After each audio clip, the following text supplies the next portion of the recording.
बहुत समय पहले की बात है। कौशांबी नाम के नगर में धर्मदत्त नाम का एक किसान रहता था। धर्मदत्त बड़ा ही निर्धन था। उसके परिवार को 2 समय की रोटी भी बड़ी मुश्किल से नसीब हो पाती थी और इस तरह धर्मदत्त का परिवार बड़ी गरीबी में अपना जीवन गुजार रहा था। कुछ दिनों बाद धर्मदत्त के घर में एक बच्चे का जन्म हुआ। जब उसके घर में बच्चे ने जन्म लिया तो उसे पाकर धर्मदत्त और उसकी पत्नी सुमति बहुत प्रसन्न हुए। उनकी खुशी का कोई ठिकाना नहीं रहा, क्योंकि शादी के कई साल गुजरने के बाद उनके आंगन में बच्चे की किलकारी गूंजी थी। जब आस पड़ोस के लोगों को यह पता चला कि धर्मदत्त के घर में बच्चे का जन्म हुआ है, तो आस पड़ोस के लोग और नाते रिश्तेदार सुमति को बधाई देने के लिए उनके घर आने लगे। जश्न का माहौल था और धर्मदत्त के घर में खूब खुशियां मनाई जा रही थीं। इसी दौरान धर्मदत्त के घर पर आर्षि वचस्पति नाम के एक बड़े ही सिद्ध महात्मा भिक्षा मांगने के लिए आते हैं और द्वार पर खड़े होकर भिक्षा के लिए आवाज लगाने लगते हैं। धर्मदत्त के घर में आज बड़ा ही खुशी का दिन था। जब उसने आर्षि वचस्पति को द्वार पर खड़ा देखा तो वह तुरंत अपने घर से बाहर आया और बोला, गुरुदेव, आज आप बड़े ही शुभ अवसर पर मेरे घर पधारे हैं। कृपया आप घर के अंदर चलिए, कुछ जलपान ग्रहण कीजिए और मेरे पुत्र को आशीर्वाद दीजिए। बहुत दिनों बाद मेरे घर में संतान ने जन्म लिया है। जब धर्मदत्त इस प्रकार से आर्षि वचस्पति से बार बार विनती करता है तो आर्षि मना नहीं कर पाते और घर के अंदर आ जाते हैं। धर्मदत्त और सुमति दोनों बड़े ही श्रद्धा भाव से आर्षि वचस्पति को भोजन कराते हैं। भोजन उपरांत धर्मदत्त आर्षि वचस्पति से कहता है, हे प्रभु, यह मेरा पुत्र अभिराज है। कृपया इसे ऐसा आशीर्वाद दीजिए जिससे इसके जीवन में कभी कोई दुख या तकलीफ ना आए। ऋषि वचस्पति जैसे ही अभिराज को आशीर्वाद देने के लिए अपना हाथ उठाते हैं और उनकी दृष्टि अभिराज पर पड़ती है तो वे उसके हाथ पर एक विशेष चिन्ह देखकर कुछ विचारने लगते हैं। धर्मदत्त ने जब आर्षि वचस्पति को विचारमग्न देखा तो वह बोला, हे प्रभु, क्या बात है? मेरे पुत्र अभिराज को देखकर आप किस चिंता में पड़ गए? सब कुशल मंगल तो है ना? ऋषि वचस्पति बोले, बेटा, चिंता की कोई बात नहीं है, सब कुशल मंगल है। आपके घर में जिस अभिराज ने जन्म लिया है वह बड़ा ही किस्मत वाला है। इसके हाथ पर जो चिन्ह बना हुआ है, ऋषि वचस्पति ने धर्मदत्त और सुमति से कहा, यह इशारा करता है कि तुम्हारे पुत्र अभिराज के भाग्य में राजयोग लिखा हुआ है। वह 16 वर्ष की अवस्था में इस कौशांबी नगर का राजा बन जाएगा। धर्मदत्त ने हैरानी से कहा, महाराज, यह कैसे संभव है? किसी गरीब का पुत्र भला राजा कैसे बन सकता है? इस पर आर्षि वचस्पति ने धर्मदत्त को समझाते हुए कहा, बेटा, परमात्मा की इस दुनिया में हर काम संभव है। तुम्हारे पुत्र ने अपने पिछले जन्म में कोई ऐसा महान कार्य किया है जिसके कारण इस जन्म में उसे राजपट नसीब होगा। आगे समझाते हुए आर्षि वचस्पति बोले, बेटा, जैसे ही अभिराज की उम्र 16 वर्ष होगी, इस नगर के राजा की इकलौती पुत्री से उसका विवाह होगा। विवाह के बाद राजा की पूरी धन दौलत और गद्दी पर अभिराज का अधिकार हो जाएगा। यह सब बातें मैं ऐसे ही नहीं कह रहा हूँ, बल्कि मैं ये बातें उसकी किस्मत की लकीरों में देखकर बोल रहा हूँ। मित्रों, इस प्रकार आर्षि वचस्पति की बातें सुनकर धर्मदत्त और सुमति को बड़ी खुशी हुई। वे सोचने लगे कि उनके घर में साधारण संतान नहीं, बल्कि एक भविष्य का राजा जन्मा है। जब यह खबर कौशांबी के नगरवासियों तक पहुंची कि धर्मदत्त का बेटा एक दिन इस नगर का राजा बनेगा, तो दूर दूर से लोग अभिराज के दर्शन के लिए उनके घर आने लगे। इधर धर्मदत्त के घर पर दूर दूर से लोग आ रहे थे और अभिराज के भाग्य की चर्चा कर रहे थे। उधर कौशांबी के वर्तमान राजा, जिनकी पुत्री के साथ आर्षि वचस्पति ने विवाह की भविष्यवाणी की थी, शिकार के लिए जंगल गए थे। राजा जंगल में शिकार तलाशते हुए घूम रहे थे। तभी उनकी दृष्टि एक सुंदर हिरण पर पड़ी। हिरण को देखकर राजा ने अपने घोड़े को तेज दौड़ाया और उस हिरण का पीछा करने लगे। हिरण का पीछा करते हुए राजा बहुत दूर निकल गए। उनके साथ आए सैनिक भी पीछा करते हुए पीछे छूट गए। राजा काफी देर तक उस हिरण का पीछा करता है, लेकिन वह उस हिरण का शिकार नहीं कर पाता, क्योंकि घने जंगल होने के कारण हिरण राजा की नजरों से ओझल हो जाता है। राजा को अपने शिकार का पीछा करते करते बहुत देर हो चुकी थी, जिससे प्यास के मारे उसका गला सूखने लगा। पानी की तलाश में राजा ने चारों तरफ नजर दौड़ाई, लेकिन आसपास ऐसा कोई पानी का स्रोत नजर नहीं आया जहां जाकर वह अपनी प्यास बुझा सके। पानी की तलाश में राजा जब कुछ और आगे बढ़ा तो उसे एक गांव नजर आया। मित्रों, यह वही गांव था जहां धर्मदत्त और सुमति के घर में कुछ समय पहले अभिराज का जन्म हुआ था। जब राजा गांव के और नजदीक पहुंचा तो उसने गांव के बाहर एक कुटिया देखी। वहां आर्षि वचस्पति कुटिया के बाहर ध्यान मग्न बैठे हुए थे। राजा आर्षि वचस्पति के पास गया, उन्हें प्रणाम किया और बोला, प्रभु, मुझे बहुत जोर की प्यास लगी है, यदि कुछ जल मिल जाए तो आपकी बड़ी कृपा होगी। आर्षि वचस्पति बोले, राजन, आप थोड़ा इंतजार करें, मैं अभी आपके लिए पानी लाता हूं। इतना कहकर आर्षि वचस्पति कुटिया के अंदर चले गए। जब वे बाहर आए तो उनके हाथ में जल से भरा हुआ लौटा था। उन्होंने वह लौटा राजा को दिया। राजा ने पानी पीकर अपनी प्यास बुझाई। मित्रों, पानी पीने के बाद जैसे ही राजा चलने को हुआ, उसकी दृष्टि उन लोगों पर पड़ी जो इकट्ठा होकर धर्मदत्त के घर अभिराज के दर्शन के लिए जा रहे थे।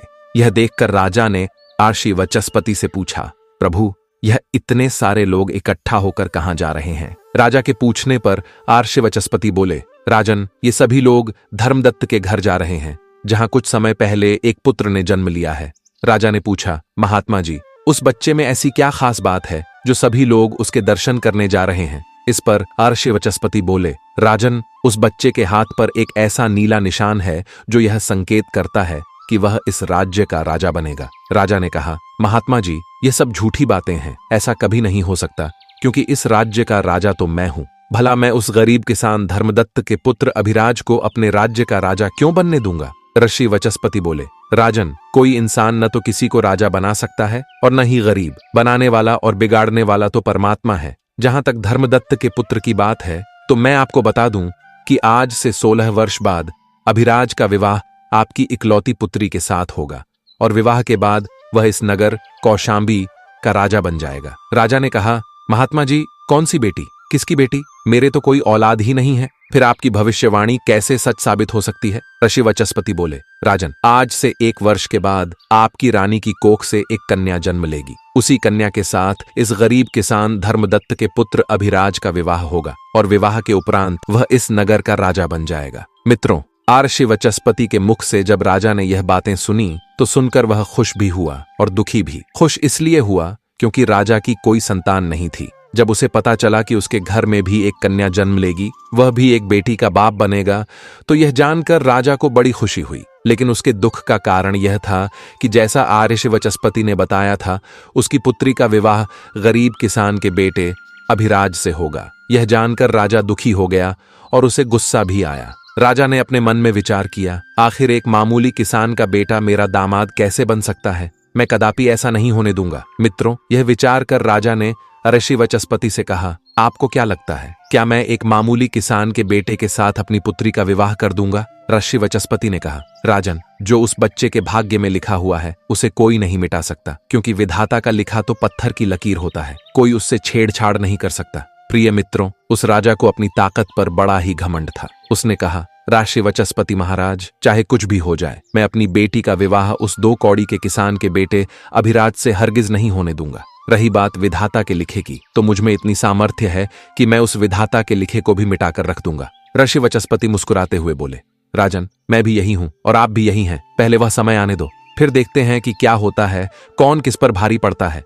राजा ने कहा, ठीक है साधु महाराज जी, समय आने दो, फिर आप देखना। और यह कहकर राजा साधु महाराज अर्थात आर्षि वचस्पति को प्रणाम करके अपने घोड़े पर सवार होकर अपने महलों की ओर चल देता है। महल पहुंचकर राजा विचार करता है कि ऐसा क्या किया जाए जिससे लाठी भी न टूटे और सांप भी मर जाए। मैं ऐसा क्या करूं कि ऐसी नौबत ही ना आए कि मुझे अपनी बेटी का विवाह उस गरीब किसान के बेटे अभिराज से करना पड़े। पूरी रात राजा इसी उधेड़बुन में गुजार देता है। काफी सोचने के बाद उसे एक युक्ति नजर आती है। अगले दिन राजा ब्राह्मण का भेष बनाकर उस किसान धर्मदत्त के गांव में जाता है। गांव पहुंचकर जब उसने गांव वालों से पूछा कि धर्मदत्त किसान का घर कौन सा है जिसमें कुछ दिन पहले एक बच्चे ने जन्म लिया है, तो गांव वालों ने उस गरीब किसान धर्मदत्त के घर का पता बता दिया। पता पूछकर राजा उस किसान के घर पर पहुंचा और बाहर से ही आवाज लगाई, क्या कोई घर में है? हमें कुछ दान दो, हम भूखे ब्राह्मण हैं। आवाज सुनकर किसान धर्मदत्त अपने घर से बाहर आता है। किसान धर्मदत्त ब्राह्मण को प्रणाम करता है। तब ब्राह्मण रूप में राजा उस किसान धर्मदत्त से कहता है, हमें कुछ दान दे दो, हम बहुत दूर से चलकर आए हैं। फिर ब्राह्मण कहता है, मैं भाग्य भी देखता हूं, मुझे ऐसा लग रहा है कि तुम्हारे घर में कोई पुत्र है और उसके दाएं हाथ में नीले रंग का निशान है। किसान कहने लगा, हाँ बाबा। ब्राह्मण कहने लगा, हम सब कुछ जानते हैं, आप उसे पुत्र को हमें दिखा दो। वह किसान अपने पुत्र को घर से लेकर बाहर आया और ब्राह्मण को दिखाने लगा। उसके बाद ब्राह्मण कहने लगा कि यदि यह पुत्र तुम्हारे साथ रहेगा तो 16 साल के बाद इसकी मृत्यु हो जाएगी, और यदि तुम इस बच्चे को किसी को दान कर दोगे तो 16 वर्ष बाद वह तुम्हें लौट जाएगा, और यदि तुम इस बच्चे को अपने पास रखना चाहते हो तो यह मर जाएगा। इस बात को सुनकर किसान रोने लगा और कहने लगा, बाबा, हम अपने बच्चों को अपने से अलग नहीं कर सकते हैं। ब्राह्मण कहने लगा, यदि तुम किसी और को नहीं देना चाहते तो मुझे इसे दे दो, 16 वर्ष के बाद यह मैं तुम्हें लौटा दूंगा। राजा समझाते हुए बोला, भाई देखो, मैं आपका बच्चा आपसे हमेशा के लिए थोड़े ही मांग रहा हूं। मैं तो तब तक के लिए मांग रहा हूं जब तक वह 16 वर्ष का न हो जाए। जब उसको 16 वर्ष पूरा हो जाए और जब उसकी विवाह योग्य उम्र हो जाए तो मैं तुम्हें तुम्हारा बच्चा वापस लौटा दूंगा। फिर आप अपने पुत्र के साथ सुखपूर्वक रहना। प्रिय दर्शकों, सीधा साधा किसान धर्मदत्त जब भेष बदले हुए राजा की इन बातों को सुनता है तो उसे राजा की बातों में सच्चाई नजर आती है और वह किसान धर्मदत्त बच्चा देने के लिए हां कर देता है। उस बेचारे को नहीं पता था कि यह ब्राह्मण के भेष में इस नगर का राजा है और उसकी इन बातों के पीछे कुछ और ही मंशा छुपी हुई है। किसान अपनी पत्नी सुमति के पास में जाता है और अपनी पत्नी से कहता है, प्रिय, हमारे दरवाजे पर एक बड़े ही दयालु ब्राह्मण आए हुए हैं और यदि बच्चा हमारे पास रहेगा तो 16 वर्ष के बाद उसकी मृत्यु हो जाएगी, इसलिए वह हमारे बच्चे का लालन पालन करना चाहते हैं। अपने पति की इन बातों को सुनकर पहले तो उस धर्मदत्त की पत्नी सुमति मना करती है, लेकिन धर्मदत्त जब अपनी पत्नी को बताता है कि वह हमारा बच्चा हमेशा के लिए नहीं बल्कि कुछ सालों के लिए अपने घर रखना चाहते हैं, तो यह सुनकर धर्मदत्त की पत्नी सुमति भी अपने बच्चे को ब्राह्मण को देने के लिए तैयार हो जाती है। दोनों पति पत्नी अपने कलेजे के टुकड़े को लेकर घर के बाहर आते हैं और ब्राह्मण बने हुए राजा को अपना बच्चा देते हुए कहते हैं, हे ब्राह्मण देव, हम अपना बच्चा तो आपको दे देंगे, लेकिन हमारी एक शर्त है। जब ब्राह्मण बने राजा ने पूछा, क्या शर्त है? तो धर्मदत्त किसान की पत्नी सुमति बोली, जब मेरा बेटा 16 बरस का हो जाए तो तुम्हें हमारा बच्चा वापस करना होगा। यदि आपको हमारी यह शर्तें मंजूर हों तो ही हम तुम्हें अपना बच्चा दे सकते हैं। राजा ने कहा, मुझे तुम्हारी सभी शर्तें मंजूर हैं, अब आप मुझे अपना बच्चा दे दीजिए। जब आपका बच्चा 16 वर्ष का हो जाएगा और उसकी विवाह योग्य उम्र हो जाएगी तो मैं तुम्हारा बेटा वापस कर जाऊंगा। अब आप विलंब न करें और अपना बच्चा मेरे हवाले कर दीजिए। मैं इस बच्चे का आपसे भी ज्यादा अच्छा ख्याल रखूंगा। मित्रों, इस प्रकार वह किसान दंपति ने अपने बच्चे के हित के खातिर अपने नवजात शिशु को ब्राह्मण बने हुए राजा के हवाले कर दिया और राजा खुशी खुशी उस बच्चे को लेकर आगे को चल दिया। राजा आज बहुत प्रसन्न था क्योंकि आज वह अपनी योजना में सफल हो रहा था। राजा बच्चे को लेकर एक नदी किनारे पहुंचा। नदी किनारे पहुंचकर राजा ने सोचा कि मैं इस बच्चे का गला दबाकर इसका काम तमाम कर दूं और मारने के बाद इस बच्चे की लाश को नदी के जल में प्रवाहित कर दूंगा। लेकिन बच्चे का जब उसने मासूम चेहरा देखा तो उस बच्चे का चेहरा देखकर राजा का विचार बदल गया। उसके मन से आवाज आई, तेरा क्या बिगाड़ा है जो तू इसे मारना चाहता है? क्यों इस मासूम बालक की हत्या का पाप अपने सिर लेना चाहता है? इस पाप के लिए तो तुझे नरक में भी जगह नहीं मिलेगी। मित्रों, राजा जब अपनी अंतरात्मा की इस आवाज को सुनता है तो उसके हाथ कांपने लगते हैं। वह बच्चे की हत्या नहीं कर पाता है। फिर सोचता है कि ऐसा क्या करूं जिससे मेरे हाथों इस बच्चे की हत्या भी ना हो और भाग्य का लिखा भी मिट जाए। काफी सोच विचार कर राजा इस निर्णय पर पहुंचा कि मैं इस बच्चे को एक लकड़ी के बक्से में बंद करके जिंदा ही जल में बहा देता हूं, जिससे मैं बाल हत्या के पाप से भी बच जाऊंगा और इसके साथ मेरी बेटी की शादी भी नहीं होगी। प्रिय मित्रों, यही विचार कर राजा एक ऐसा संदूक तैयार करता है जिसमें बच्चे को सांस भी मिलती रहे और वह पानी में भी न डूबे। संदूक तैयार होने के बाद राजा उस किसान धर्मदत्त के बेटे अभिराज को, जो कि अभी नवजात ही था, लकड़ी के संदूक में रखता है और उस संदूक को नदी के बहते हुए जल में प्रवाहित कर देता है। ये सब करने के बाद राजा अपने महलों की ओर चल देता है। आज राजा बहुत ही प्रसन्न था कि आज मैंने विधाता के लिखे को मिटा दिया, क्योंकि राजा सोच रहा था कि जिस संदूक को मैं बहा कर आया हूं वह संदूक जब गहरी नदी में जाएगा और नदी में कोई बवंडर पड़ेगा तो नदी के बवंडर में फंसकर संदूक डूब जाएगा और उस बच्चे की मृत्यु हो जाएगी। जब बच्चा ही नहीं रहेगा फिर कैसे इसके साथ मेरी बेटी का विवाह होगा? यही सोचकर राजा निश्चिंत होकर अपने नगर को लौट गया। लेकिन प्रिय मित्रों, उधर तो वह राजा उस किसान धर्मदत्त के बच्चे को नदी में बहाकर वहां से चला गया। इधर क्या हुआ कि वह संदूक बहता हुआ किसी अन्य नगर के किनारे पर जा पहुंचा। उस नगर का एक धनवान सेठ, जिसका नाम गंगाराम था, वह रोज सुबह सवेरे ही नदी में स्नान करने के लिए आता था। उस दिन जब सेठ गंगाराम नदी पर स्नान करने आया तो उसे नदी के जल में बहता हुआ संदूक नजर आया। सेठ गंगाराम ने जल में बहते हुए संदूक को देखा तो वह बहते हुए उस संदूक के पास में पहुंच गया और उस संदूक को खोलकर देखने लगा।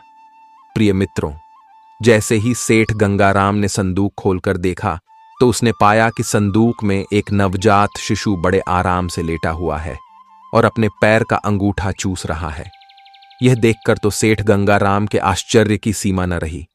सेठ गंगाराम ने तुरंत बच्चे को उठाया और उसे सीने से लगा लिया। सेठ गंगाराम ने सोचा, मैं रोज गंगा स्नान के लिए आता हूं, मां गंगा की सेवा करता हूं, इसी कारण मां गंगा ने प्रसन्न होकर मुझे यह बच्चा भेंट किया है। मां गंगा बड़ी दयालु है, जो मेरी गोदी में उसने इतने प्यारे बच्चे को डाल दिया। सेठ गंगाराम ने मां गंगा को प्रणाम किया और उस बच्चे को लेकर अपने घर अपनी पत्नी के पास पहुंच गया। जब सेठ गंगाराम की पत्नी ने उस बच्चे के बारे में पूछा कि यह किसका बच्चा है, तो सेठ गंगाराम ने सारा घटनाक्रम अपनी पत्नी को बता दिया और बोला, प्रिय मां गंगा ने हमारी पुकार सुन ली, उसने हमें जो निसंतान है यह बच्चा भेजा है। सेठ गंगाराम की पत्नी ने हाथ जोड़कर मन ही मन मां गंगा को धन्यवाद दिया और मां गंगा का धन्यवाद देकर सेठानी ने वह बच्चा सेठ गंगाराम के हाथों से अपने हाथों में ले लिया और उस बच्चे को लेकर दुलार करने लगी। सेठ गंगाराम और सेठानी ने खूब लाड़ प्यार से उस बच्चे का पालन पोषण किया, खूब पढ़ाया लिखाया और उसे इस योग्य बना दिया कि वह अपने पैरों पर खड़ा हो सके। इस तरह उस किसान धर्मदत्त के पुत्र को सेठ और सेठानी के घर में रहते हुए पूरे 16 साल बीत गए और वह बच्चा अब एक युवा बन चुका था। प्रिय मित्रों, एक दिन वह बच्चा अपने दोस्तों के साथ खेल रहा था। तभी वहां से दूसरे राज्य के राजा की सवारी निकली। प्रिय मित्रों, जिस समय उस राजा की सवारी निकल रही थी, उसी समय एक छोटा सा बच्चा कहीं से घूमता घामता हुआ राजा के काफिले के सामने पहुंच गया और काफिले के आगे जाकर खड़ा हो गया। प्रिय मित्रों, राजा का काफिला तो अपनी धुन में चला जा रहा था। उस छोटे से बच्चे पर किसी का ध्यान नहीं गया। उधर अपने दोस्तों के साथ खेलते हुए सेठ के लड़के की नजर उस बच्चे पर पड़ी तो वह बच्चे को देखकर चिल्लाते हुए राजा के काफिले की तरफ भागा और बड़ी ही फुर्ती से उसने उस मासूम को बचा लिया। प्रिय मित्रों, जिस राजा का वह काफिला जा रहा था वह वही राजा था जिसने कई साल पहले उसे नदी में बहा दिया था, और वह लड़का जिसने मासूम बच्चे की जान बचाई वही लड़का अभिराज था, जिसे राजा भेष बदलकर किसान धर्मदत्त के घर से ले आया था और बाद में नदी में बहा दिया था। जैसे ही राजा की नजर उस लड़के के हाथ पर पड़ी तो हाथ पर नीला निशान देखकर राजा समझ गया कि हो न हो यह वही लड़का है जिसको मैंने नदी में बहा दिया था। लेकिन यह जीवित कैसे बच गया?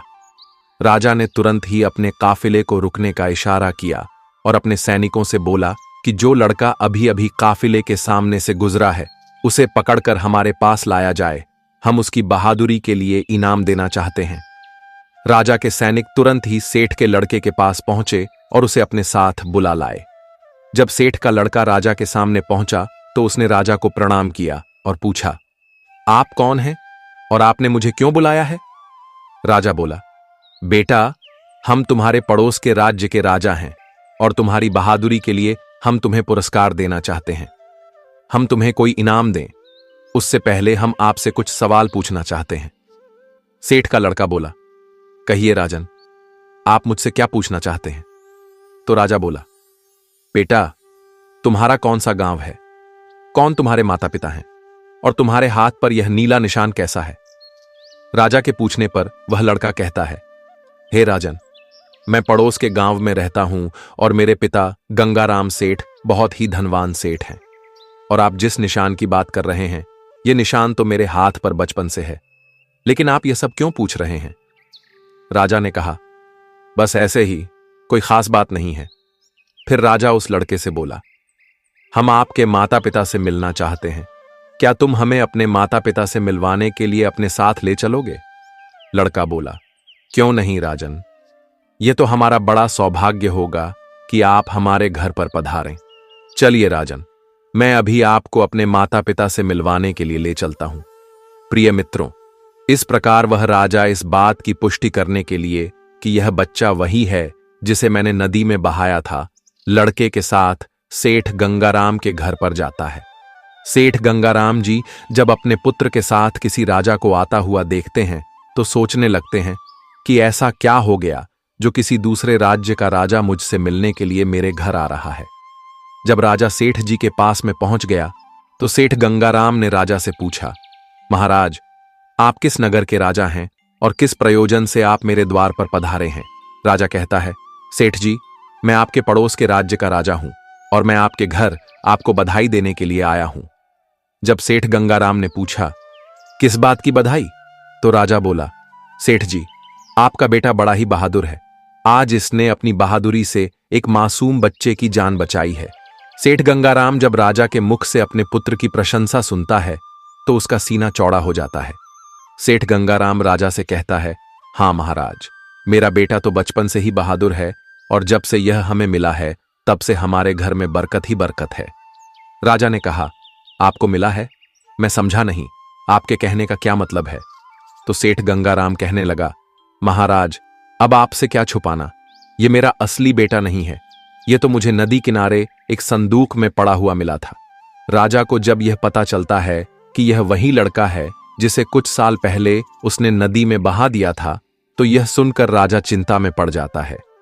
कुछ देर सोचने के बाद राजा उस सेठ गंगाराम से कहता है, सेठ जी, मैं आपके पुत्र की बहादुरी का कायल हूं और मुझे अपनी बेटी की सुरक्षा के लिए ऐसे ही बहादुर लड़कों की आवश्यकता है।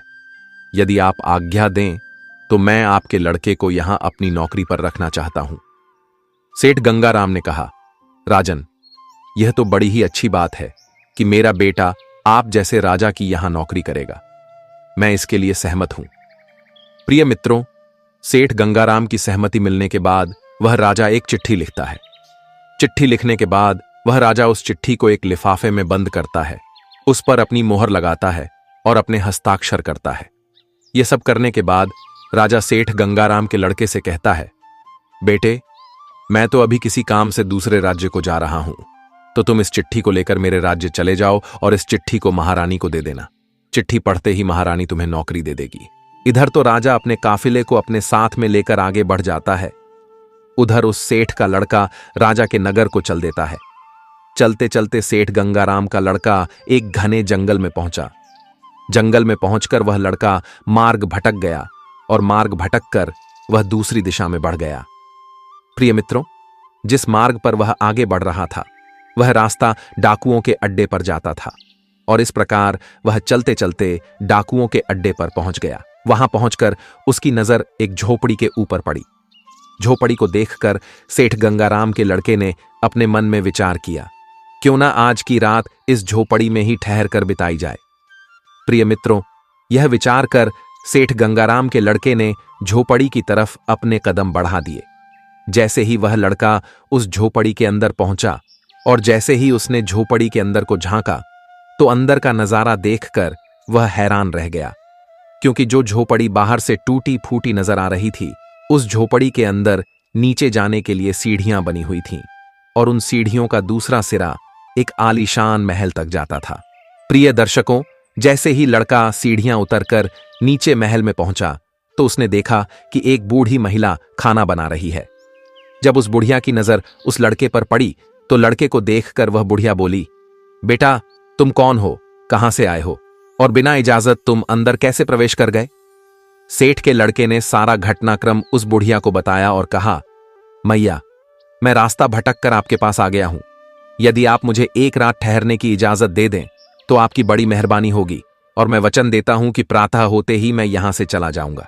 सेठ के लड़के की इन बातों को सुनकर वह बुढ़िया बोली, बेटा, तुम्हारे यहां रुकने में मुझे तो कोई आपत्ति नहीं है, लेकिन तुम नहीं जानते हो, जिस जगह पर तुम अभी खड़े हो यह जगह डाकुओं का अड्डा है।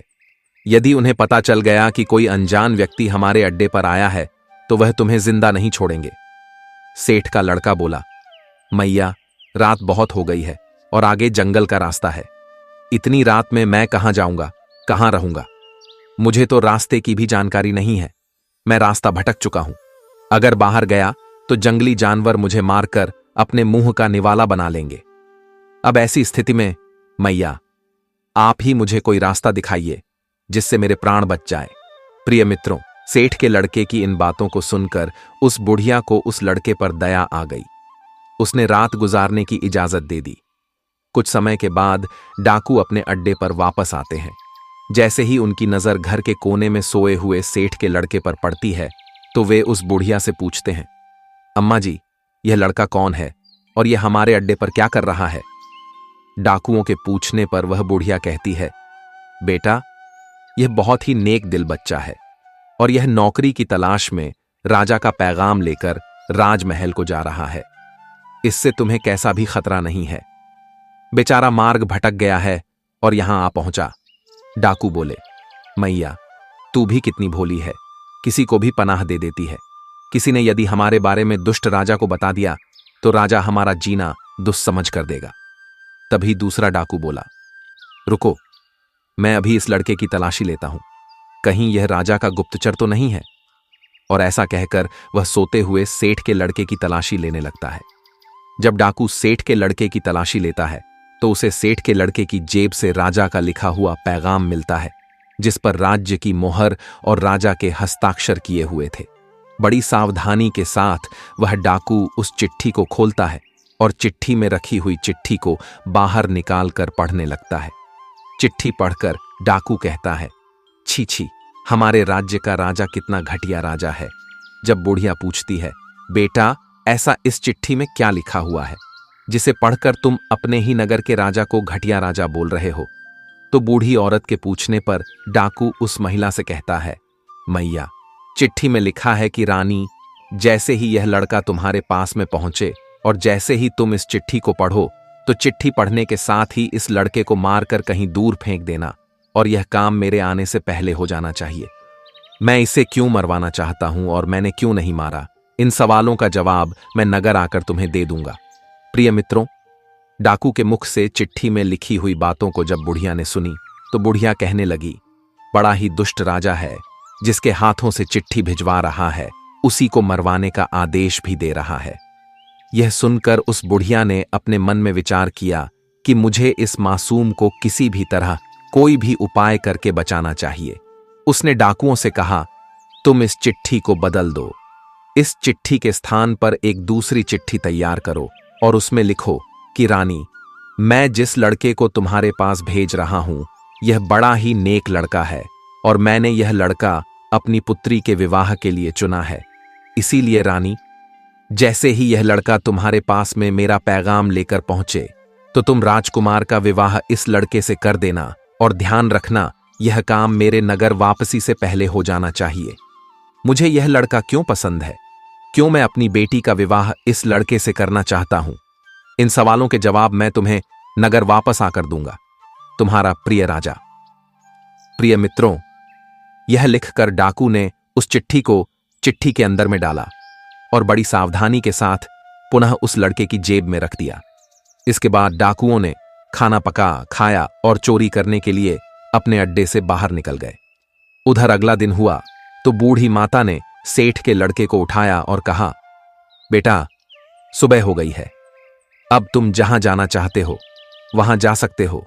सेठ के लड़के ने उठकर बूढ़ी माता को प्रणाम किया, राजमहल का मार्ग पूछा और बूढ़ी माता से विदा लेकर अपनी मंजिल की तरफ को आगे बढ़ गया।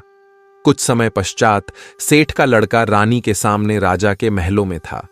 सेठ गंगाराम के लड़के ने महारानी से कहा, रानी साहिबा, महाराज ने आपके नाम यह पैगाम भेजा है, आप इस चिट्ठी को पढ़ लीजिए और मुझे बताइए मुझे क्या करना है। प्रिय मित्रों, महारानी ने जैसे ही चिट्ठी पढ़ी तो चिट्ठी में लिखा हुआ था कि यह लड़का बड़ा ही नेक दिल है, बड़ा ही बुद्धिमान और ज्ञानी है। यह राजकुमारी से विवाह करने के योग्य है, इसीलिए मेरे आने से पहले ही तुम इसका विवाह राजकुमारी से करवा देना। जब रानी चिट्ठी पढ़ती है तो चिट्ठी में लिखी हुई बातों को पढ़कर रानी सोचने लगती है कि महाराज को इस लड़के में ऐसी क्या खूबी नजर आई जो जल्दी से जल्दी राजकुमारी के साथ इसका विवाह करने का आदेश दिया है। महाराज इस प्रकार कैसे किसी अनजान के साथ राजकुमारी का विवाह कर सकते हैं।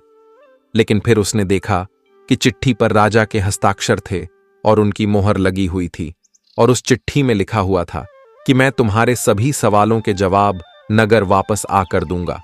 तो यह पढ़कर रानी तत्काल ही पंडित को बुलाकर राजकुमारी का विवाह उस लड़के के साथ करवा देती है। इस प्रकार वह लड़का राजा का दामाद बनकर राजकुमारी से विवाह करके सुखपूर्वक राजा के महलों में रहने लगता है।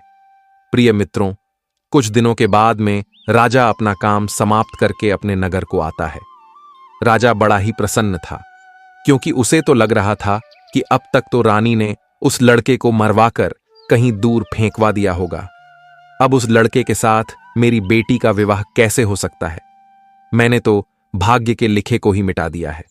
लेकिन जैसे ही राजा अपने महलों में पहुंचता है और उस गरीब किसान के बेटे अभिराज को अपनी राज्य गद्दी पर बैठा हुआ देखता है, तो उसके आश्चर्य की सीमा नहीं रहती है, क्योंकि जिस लड़के को राजा ने रानी के पास इसलिए भेजा था कि रानी इसका कत्ल करा देगी, लेकिन यहां तो सब उल्टा ही हो गया। जब उसे यह पता चलता है कि मेरी पुत्री का विवाह उसी व्यक्ति के साथ हो गया है जिसकी भविष्यवाणी साधु महाराज ने की थी, तो यह जानकर राजा क्रोध में भर जाता है। उसे अपनी पत्नी पर बहुत ही गुस्सा आता है कि रानी ने मेरी आज्ञा का पालन क्यों नहीं किया। उसने महारानी से पूछा, मैंने जब तुम्हें इस लड़के को मारने का आदेश दिया था, फिर तुमने इसके साथ राजकुमारी का विवाह क्यों कर दिया? राजा की इन बातों को सुनकर रानी कहती है, महाराज, मैंने तो वही किया है जैसा आपने आदेश दिया था, इसमें मेरी क्या गलती है? राजा ने महारानी को चिट्ठी दिखाने का आदेश दिया। महारानी चिट्ठी लेकर बाहर आई। राजा ने जब चिट्ठी खोली और उस चिट्ठी में लिखी हुई बातों को पढ़ा तो देखा कि उसमें तो कुछ और ही लिखा हुआ है। यह देखकर राजा ने बड़े ही गुस्से में आकर सैनिकों से कहा, जाओ और जाकर के उस लड़के को पकड़कर लाओ जिसके साथ राजकुमारी का विवाह हुआ है। सैनिकों ने तुरंत ही राजा की आज्ञा का पालन किया और उस किसान के बेटे को पकड़कर राजा के सामने ले आए। राजा ने गुस्से में लड़के से कहा, तुम्हारी हिम्मत कैसे बढ़ गई मेरी पुत्री से विवाह करने की? तुमने मुझे बहुत बड़ा धोखा दिया है और मेरे राज्य में धोखे की सजा केवल और केवल मौत होती है। अब तुम मरने के लिए तैयार हो जाओ। मैं तुम्हें अपना दामाद किसी भी कीमत पर स्वीकार नहीं कर सकता। तुम एक गरीब किसान के बेटे हो और गरीब ही रहोगे। मैं भी देखता हूं कि तुम किस प्रकार इस नगर का राजा बनते हो। राजा की इन बातों को सुनकर वह लड़का बोला, महाराज, आप यह क्या कह रहे हो?